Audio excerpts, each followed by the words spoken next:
অনেকেই হয়তো বা জানেন, অনেকেই জানেন না, আমি আপনাদের দেবিদ্বারেরই মেয়ে। যখন আমি জানতে পারলাম গাড়িটা আমার দেবিদ্বারে আসছে ভাই, তখন তো মনে হয়েছে গাড়িটা আমি নিজেই পাইছি। সো আমাদের মিঠুন ভাই যদিও পাইয়া থাকে, আই রিয়েলি ফিল দ্যাট যে গাড়িটা আমি পাইছি। আমার দেবিদ্বারের কেউ একজন পাওয়া কিংবা আমার কুমিল্লার কেউ একজন পাওয়া মানে আসলে রকাপু পাওয়া।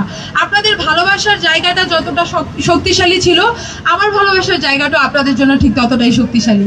আর আজকে এই ভিশনের এত সুন্দর প্রোগ্রামে আমাকে ডাকার জন্য মাস্ট বি ভিশনের অথরিটিকে বলবো থ্যাংক ইউ সো মাচ। আমি প্রথমে কাজে ছিলাম, আমার মোবাইল বাড়ির ছিল, তো আমার ওয়াইফে কাজ থেকে আসার পরে বললো যে আজকে একটা ফোন আসছে, তো বলতেছে আমরা যে এলইডি টিভি কিনছি ওটার মাধ্যমে যে একটা ড্রিম হোম অফার চলতেছিল, ওইটার মাধ্যমে নাকি আমরা কি বিজয়ী হয়েছি বলে নাই। পরে পর্যায়ক্রমে অনেকগুলো ফোন আসছে হেড অফিস থেকে, তারপর অন্যান্য অফিস থেকে, তারপর জানানো হইলো যে আপনি একটা গাড়ি দিচ্ছেন। আমি বললাম কি বলেন ভাই, অবিশ্বাস্য ঘটনায় সব দুষ্টামি ফাইজলামি করতেছেন আমার সাথে।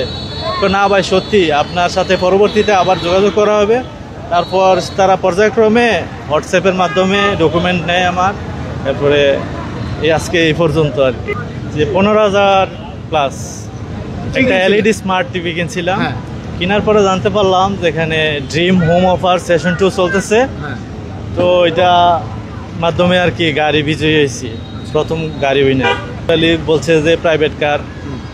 আপনার এই প্রাইভেট কার পাওয়ার পর আপনার কেমন অনুভূতি মনে হইতেছে? এটা কেমন জানে স্বপ্নময় মনে হইতেছে, যে কোনো সময় জীবনে লটারি পাই নাই, এই ফার্স্ট টাইম পাইলাম, অবিশ্বাস্য মনে হচ্ছে। আচ্ছা, আপনি পেশা কি করেন? আমি কাঠের কাজ করি। আপনি কাঠের কাজ করেন? আচ্ছা, তাহলে আপনি এই প্রথম আপনার এই গাড়ি পাইছেন যে আমরা নাকি একটা গাড়ির লটারি জিতছি, আমরা তো বিশ্বাস করি নাই। তারপরে এখানে আসলাম, আসার পরে দেখলাম ওনারা আমাদের জন্য ভালো একটা আয়োজন করেছে, আমরা একটা গাড়ির লটারি জিতছি।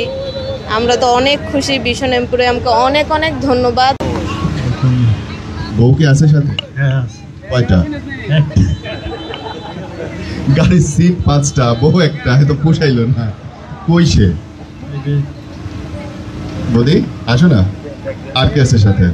আর আমার ছেলে। এটা পাওয়ার পেছনে আসলে তারই অবদান, তার কারণে এটা ক্রয় করা, টিভি ক্রয় করা, টিভি ক্রয় করতেই আসে দেখে আর ওভারের মাধ্যমে এই আজকের অর্জন। মানে ছেলে হচ্ছে টেলিভিশনে কার্টুন দেখার জন্য অন্যের ঘরে গিয়ে সেটা কান্নাকাটি করতো, ডিস্টার্ব করতো ওদেরকে, এই কারণে কিস্তি উঠে টিভি কিনছি।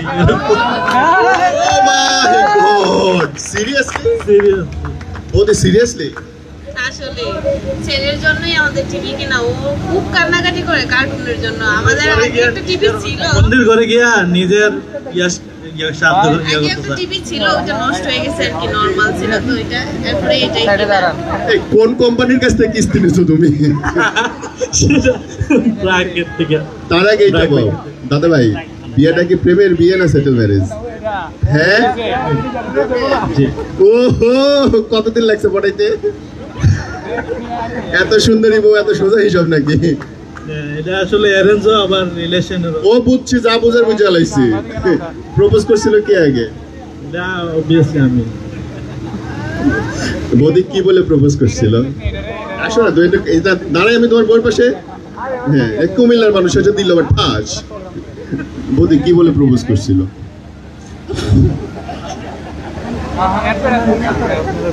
বলো না। ওদের বাড়িতে আমি বেড়াইতে গেছিলাম। এইটারে বলে খাল কাইটা কুমির আনা। তারপর ওইখান থেকেই শুরু, আর বাকিটা বলা যায় কোন অনুষ্ঠানে বাড়িতে গেছিলা? ওর বোনের বিয়েতে।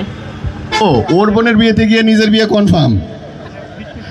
কি দেখে দাদারে ভালো লাগছিল বলো তো? আত্মীয় হয় আর কি, আমার কাকির বাবার বাড়ি আর কি, আমার কাকি ওর পিসি লাগে আর কি, তো ওই সূত্রে যাওয়া, ওইখান থেকেই ভালো লাগা। বাকি ফোন নাম্বার নিছিল আগে না আপনি? ফোন নাম্বারটা কেমনে নিছিল দাদা বলো না? ফোন নাম্বার নেওয়া নিয়ে কাহিনী আছে। কে দিছিল? কে দিছিল? আমার পিসাতো ভাই। ও ভাই আর কি, ফুফাতো ভাই ফোন নাম্বার দিছিল তার। প্রথম দিন কি ফোন করে গালি দিছিলা? চিনতাম তো, ওনারা চিনতাম, আমরা এমনিতে আত্মীয়র ভিতরে তো, এই জন্য চেনা পরিচয় আগের থেকেই ছিল। তো এমন কোনো কিছু হবে ভাবি নাই, কেমনে কেমনে জানি হয়ে গেছে, কইতে পারি। ভাগ্যের ব্যাপার। যারা বিয়ে করে নাই, বাচ্চারা তোমাদের জন্য এখন, যারা বিয়ে করে নাই কেমনে সুন্দরী বউ পটাইতে হয় ধৈর্য সহকারে শুনে নাও। দাদা বলো। দুষ্টু গোষ্ঠী রাগ করো না, but this is the time. আপনারা জানেন যে আমি নিজে, আমার নিজের একটা ক্রেডিবিলিটি আসে, বিশ্বাসযোগ্যতার জায়গা আসে। আমার মাসে অন্ততপক্ষে 1000 মিলিয়ন মানুষ থাকে আমার পেজে। সো আমি চেষ্টা করি যে কোনো প্রোডাক্ট এন্ডোর্স করার আগে সেটার সম্পর্কে জানার জন্য। আমি যে এই প্রোডাক্টটার সঙ্গে যুক্ত হয়েছি কারণ আমি নিজে চোখে দেখে আইছি যে এটা সম্ভব। যেদিন ডাবল ডোর ফ্রিজ দেওয়া হলো গাজীপুরে একজন পাইছে ভাই, বিশ্বাস করবা দাদা, সেও মানে কিস্তি তুলে ইনফ্যাক্ট হচ্ছে ধার দেনা করে হচ্ছে তার একটা বাসায় ওভেন কিনছিল, তার জন্য সে ডাবল ডোর ফ্রিজ পাইছে। সো আমি মনে করি সাধারণ মানুষের কষ্টের জন্য নয়ন স্যার যেভাবে আপনারা হেল্প করতেছেন, আমাদের স্বপ্নেরও বাইরে এটা। আমরা আসলে কোনোদিন চিন্তাও করতে পারি না যে নিজের একটা ঘর আপনারা মানে গিফট করে দেবে, এটা নো ওয়ান বাংলাদেশে এই ধরনের হয় নাই।